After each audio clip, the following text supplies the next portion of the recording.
Brought to you by V-Guard. निवडणुकीदरम्यान पैसे वाटप झाली, दडपशाही झाली आणि ज्या परळींनी लोकशाहीची एकूणच गनिमा ठेवली होती देशभरात, त्या परळीमध्ये असं दुर्दैवी आहे हे प्रकार जे घडलेत याच्यावर मी काय उत्तर देणं प्रशस्त वाटत नाही। जी कोणाची तक्रार आहे ती इलेक्शन कमिशनला करावी, ते बघून घेतील काय।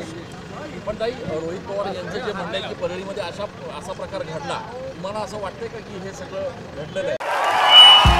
भाइयों बहनों, उनके राज में पावर रहे अनस्टेबल और हम रखे सब स्मूथ और स्टेबल।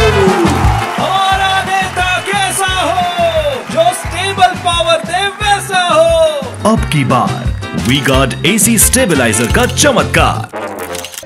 असं घडलं असतं तर मी इथे उभी नसते। 5वी लोकसभा आम्ही हँडल करतोय आणि आत्तापर्यंत जेव्हा आम्ही विरोधी पक्षात होतो 15 आमदार लावले होते त्यांनी, तेव्हाही ते असंच म्हणाले होते। त्यांचं मला वाटतं हे त्यांचा आत्मविश्वास कमी झाल्याचा आणि थोडं त्याला म्हणतो आम्ही खेड्याच्या भाषेत चिडी नेसल्याचं लक्षण दिसतंय। कारण निवडणूक झाल्यानंतर अशा घटना घडल्या असं त्यांचं म्हणणंच त्यांचा आत्मविश्वास कमी झाला असं। उनका बैकअप सिर्फ कल तक और हमारा चांद तक। हमारा नेता कैसा हो जो नॉन स्टॉप बैकअप दे वैसा हो।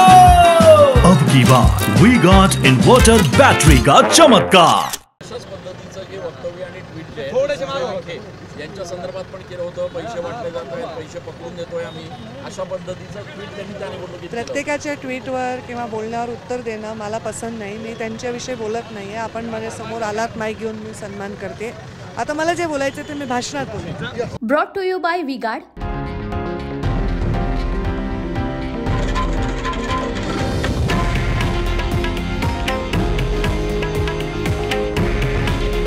हे आहे देशातील नंबर 1 न्यूज नेटवर्क आणि आपण पाहत आहात TV9 मराठी। काळजी तुमची, हित महाराष्ट्राचं।